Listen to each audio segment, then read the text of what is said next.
Joan with Suncoast Art Academy in St. Petersburg, Florida, and today we are going to demonstrate a seascape. The first thing you'll need is a surface, and we have some canvases here. These are smaller ones. They're 11 by 14.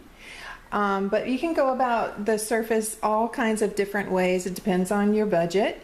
These ones, you could buy any of these materials at Michael's, and Michael's are through the United States. It's very, very easy to find a Michael's. It's a one-stop shop. So these are canvases, but you could also use masonite board. Make sure you gesso it and sandpaper it and make it a nice smooth finish before you get started. But the easiest thing would be the pre-gessoed, pre-stretched canvases, and today really you can use any size, and I will be using, I believe it's 16 by 24 on my easel here. Okay, and so then you'll also need a palette. Here's a little inexpensive palette that I got at Michael's as well. Or you could use any ordinary dish from your kitchen cabinet. And since we're working with acrylic, it's very easy cleanup, and no one will even know that you used one of your plates, dinner plates, whatever. And then you'll need a water supply. Here's a glass of water and something to dry your brushes off, clean them off. Okay? Okay, and so the brushes, we need several different brushes. I'm going to talk about them just real quickly. Right here we're looking at a bunch of flat brushes, and what will happen is you'll develop the ones that you like best. I have all different sizes of flat brushes, and they serve many purposes. Over here we have a filbert. And you can see by the condition of this brush, I take pretty good care of my brushes, but you can see that this is one of my used brushes. I use it and love it. This is my filbert. They come in different sizes too. This is a very large one. And then we have washes, different types of washes, okay? And I have this one in here as well. It's very, very, very inexpensive, and you can actually pick up some of those in your local home improvement store, i.e. Lowe's or Home Depot. Okay, and then here we have our fan brushes. We have a couple fan brushes here to show. Okay, and I don't know if it's real important for you to know the names of these, but you do need to probably work with them a little bit and figure out which ones work best for you. And these are round brushes, all different sizes and shapes and sizes. And then here are your line brushes. And with the seascape that we're doing today, we really won't need these till the very, very end. So if you do need to go on a shopping trip, you may have some of these supplies already, but if you do need to go on a shopping trip, you're going to end up probably needing just to get 4 brushes today. Okay, so now next we're going to talk about easels. You don't have to have an easel, but if you want to, this is it's like a $300 easel. I love it, and this is what I use. It's not necessary for getting started or getting motivated, whatever your intentions are. This easel is gigantic. It holds, I think, to like 70 inches or something. If you ever are working that large, you're probably going to end up stretching your own canvas. This is not our first video. This is our first video, but this is not our last. And I plan to have some workshops that talks about how to create your own acrylic paint and stretch your own canvases and things like that. So, but this is a floor model. It's a very nice canvas, easel, excuse me, and I love it. But we also have tabletop. There's a lot of varieties. This is a tabletop easel, and it actually goes up to 32 inches.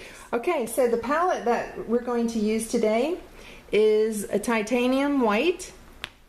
We need a cad red, and as you can see, these are well used.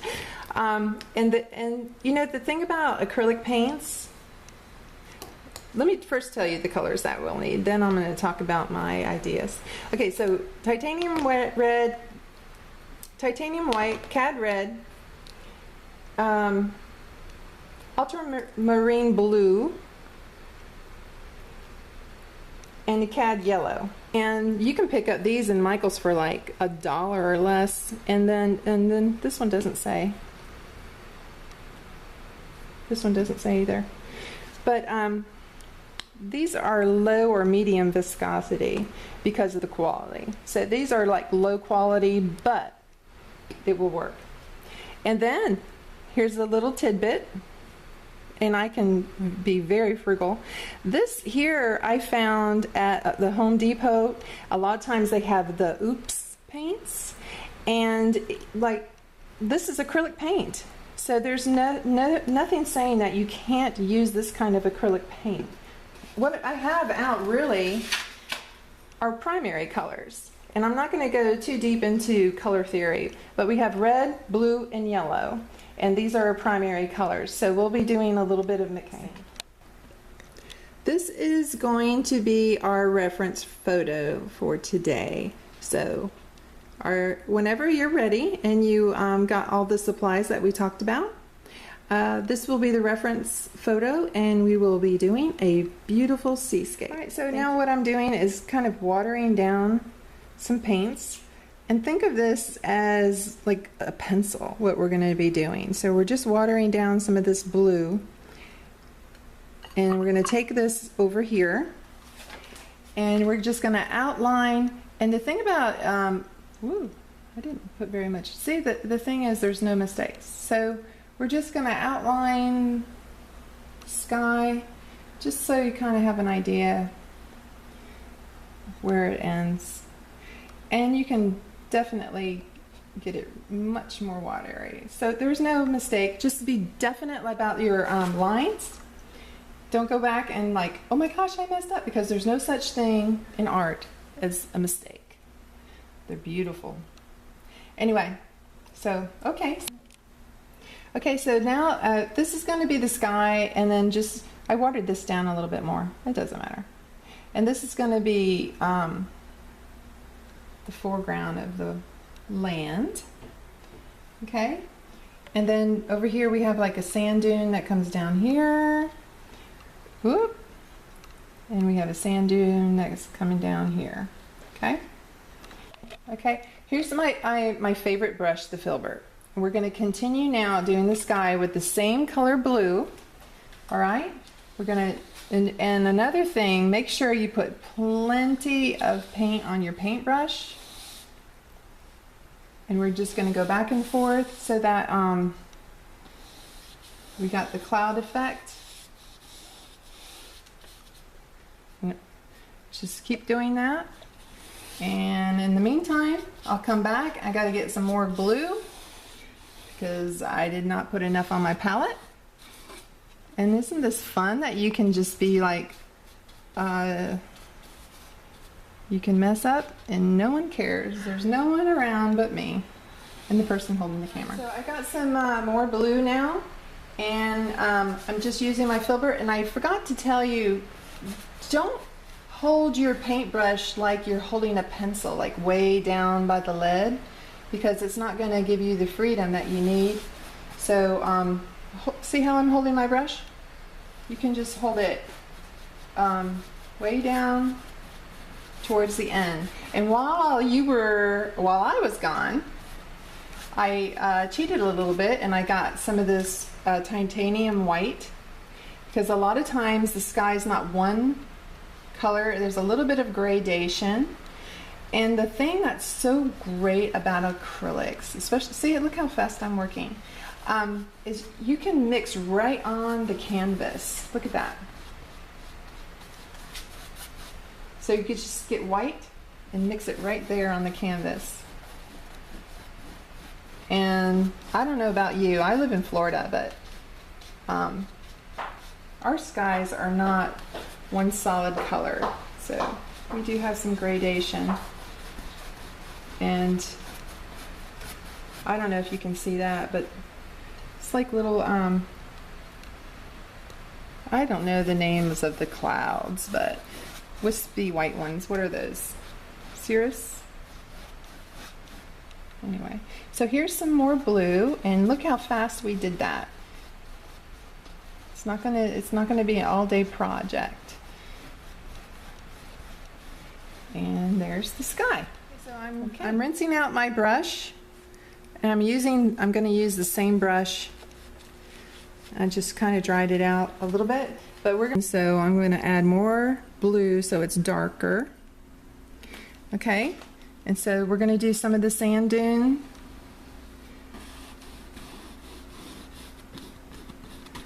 And it might help to refresh our memory and look at the painting one more time, the reference painting, where we're just going to use the filbert and okay, here's the dark colors, dark orange or brown, whatever you want to call that. Okay, if you want it to be a little more yellow, you can put yellow in there. It's totally up to you. Go. All right, I want you to look at the reference photo one more time before we get started. And as you can see, the sky is lighter than the water. So let's go ahead and start doing the water, okay? We did the sky and a little bit of the dunes. What we're going to do is the water now. We're going to mix some of this blue with the aquamarine blue, and as you see, I'm still using my filbert. And why not mix the colors right there on the canvas? So it's water. We have the blue line, and so there's going to be no mistakes. No such thing.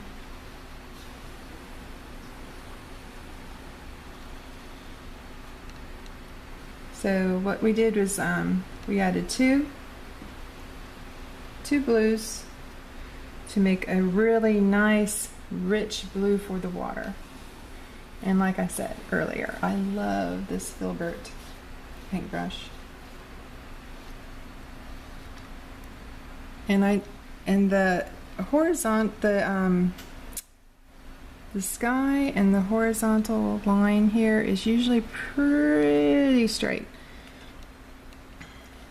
We don't want it to be perfect, then people won't know. It's a painting.